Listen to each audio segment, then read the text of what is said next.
अनुलोम विलोम करना जितना स्वास्थ्यवर्धक है उतना ही गुब्बारे फुलाना भी स्वास्थ्यवर्धक है। अगर आपके फेफड़ों में बीमारी के कारण आपको सांस लेने में तकलीफ हो रही है, तो अगर आप गुब्बारे फुलाएंगे तो वह उसमें आपकी मदद कर सकता है, जैसे कि इंसेंटिव स्पायरोमीट्री आपकी मदद करती है। तो मेरा नाम डॉक्टर अंशुल गोयल है, मैं एमडी एनेस्थीसियोलॉजी हूँ। आज हम बात करेंगे मेरे एक पर्सनल एक्सपीरियंस के बारे में जो कि मुझे आईसीयू में हुआ था।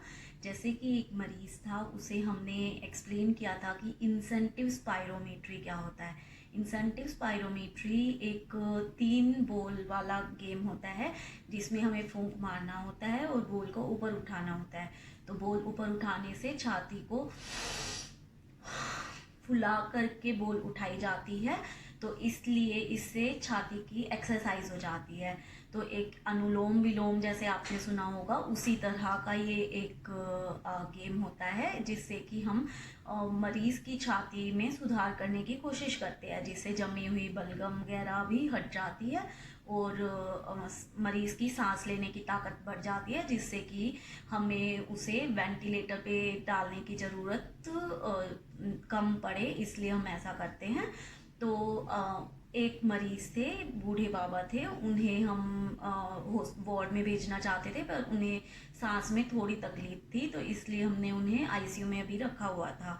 तो फिर मुझे मेरे सीनियर ने बोला कि आप जाओ और उसे इंसेंटिव स्पायरोमेट्री कराओ। तो मैंने उनसे, बाबा जी से बात करने की कोशिश की और उन्हें समझाया कि अगर आप ये इंसेंटिव स्पायरोमेट्री कर लेंगे तो हम आपको वार्ड में भेज देंगे। आईसीयू और वार्ड में एक अंतर होता है कि आईसीयू में जो मरीज़ होते हैं वो बहुत सिक होते हैं और वहाँ कोई अगर आए जाएगा तो उनके बाहर के कपड़ों से इन्फेक्शन फैल सकता है। जैसा कि आप जानते होंगे कोरोना में कि एक मरीज़ से दूसरे मरीज़ को संक्रमण फैलता है, आपके रिश्तेदार से आपको फैल सकता है। तो इस तरह ही कोई भी इन्फेक्शन एक मरीज़ को दूसरे इंसान से हो सकता है, तो यह ना हो इसके लिए हम मरीज़ के पास आने जाने के लोगों को कम कर देते हैं और हम दिन में सिर्फ एक बार ही मरीज़ के रिश्तेदार को आने देते हैं, जबकि वार्ड में ऐसा नहीं होता। वार्ड में हम मरीज़ों को अपने रिश्तेदार के साथ रहने की अनुमति देते हैं। तो मैंने उनसे कहा कि क्योंकि आप अपने घर वालों के साथ रहना चाहते हैं और आप यहाँ बोर हो रहे हैं, तो प्लीज़ आप ये करिए। अगर आप 1 घंटे में 5 बार इसे करेंगे तो हम जल्दी से आपको वार्ड में शिफ्ट कर पाएंगे और आप अपने रिश्तेदारों के साथ जा पाएंगे। तो जिससे पहले, इस बात को करने से पहले वो बिल्कुल ही एक्सरसाइज को नहीं करना चाह रहे थे। तो मैंने देखा कि जब वो बॉल को उठा रहे हैं तो वो बॉल उनसे बिल्कुल भी नहीं उठ रही है। तो इंसेंटिव मतलब उनको हम एक प्रलोभन दे रहे थे कि अगर आप थोड़ी उठा पा रहे हैं, आप देख पा रहे हैं ऑब्जेक्टिवली कि अभी आपसे थोड़ी उठ रही है, थोड़ी देर में आप थोड़ी और उठा पाएंगे, थोड़ी और उठा पाएंगे। तो इस तरह से आप अपनी देख पा रहे हैं क्षमता कि किस तरह बढ़ रही है। पर क्योंकि वो बिल्कुल ही नहीं उठा पा रहे थे तो उन्हें बहुत ही डीमोटिवेटेड फील हो रहा था और इसलिए वो कोशिश भी नहीं कर रहे थे।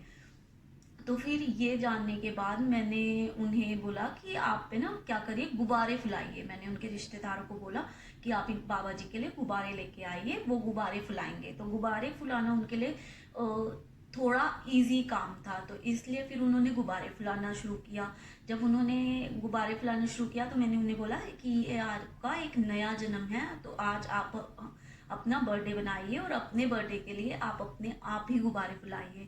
तो यह सुनकर वो बहुत खुश हुए और उन्होंने गुब्बारे फुलाना शुरू कर दिया और उन गुब्बारों को मैंने उनके वार्ड के दीवारों पर चिपकाना शुरू कर दिया, जिससे कि वो देखकर ये पहचान पा रहे थे कि मैं इतने गुब्बारे फुला चुका हूँ, तो मैं और भी फुला सकता हूँ। तो जब उन्होंने गुब्बारे फुलाना शुरू किया तो उनकी छाती थोड़ी सी बेटर हुई, तो फिर उनके फेफड़ों में हवा अच्छे से जा रही थी, तो उन्होंने फिर इंसेंटिव स्पायरोमेट्री भी करना शुरू कर दिया। तो हमें काफ़ी बार ये प्रॉब्लम महसूस होती है कि इंसेंटिव स्पायरोमेट्री मरीज़ करना नहीं चाहता, कि उससे जो बलून है वो इतना ज़्यादा नहीं है कि मरीज़ उसे करे। तो हम एक तरीका ये भी इस्तेमाल कर सकते हैं कि जो सॉफ्ट वाले बलून होते हैं, मतलब ईजीली फुलाए जा सके, वो बलून हम अपने मरीज़ के लिए लेके आ सकते हैं, ताकि वो फिर अपनी छाती को अच्छे से ठीक कर पाए।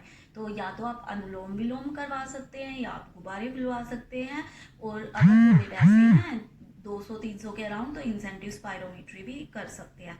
तो ये 3 चीज़ें हम कर सकते हैं।